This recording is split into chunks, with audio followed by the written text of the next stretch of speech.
బులెటిన్లో మరో break news చూస్తున్నాం. నీట్ పేపర్ లీక్ వివాద నేపథ్యంలో కేంద్ర ప్రభుత్వంపై కాంగ్రెస్ అగ్రనేత సోనియా గాంధీ తీవ్ర విమర్శలు చేశారు.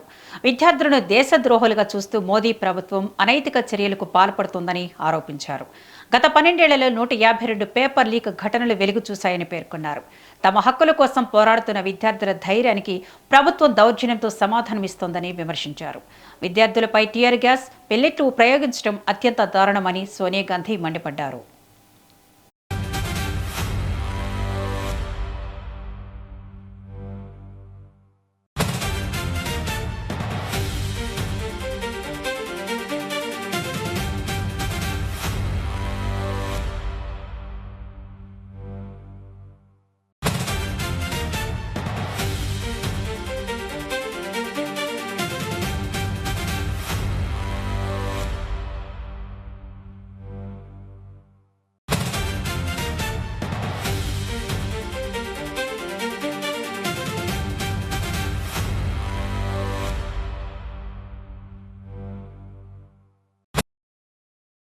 నీట్ పేపర్ లీక్ వివాద నేపథ్యంలో కేంద్ర ప్రభుత్వంపై కాంగ్రెస్ అగ్రనేత సోనియా గాంధీ తీవ్ర విమర్శలు చేశారు.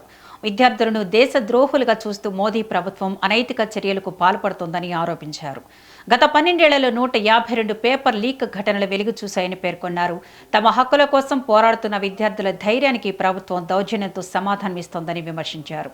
విద్యార్థులపై టియర్ గ్యాస్, పెల్లెట్లు ప్రయోగించడం అత్యంత దారుణమని సోనియా గాంధీ మండిపడ్డారు.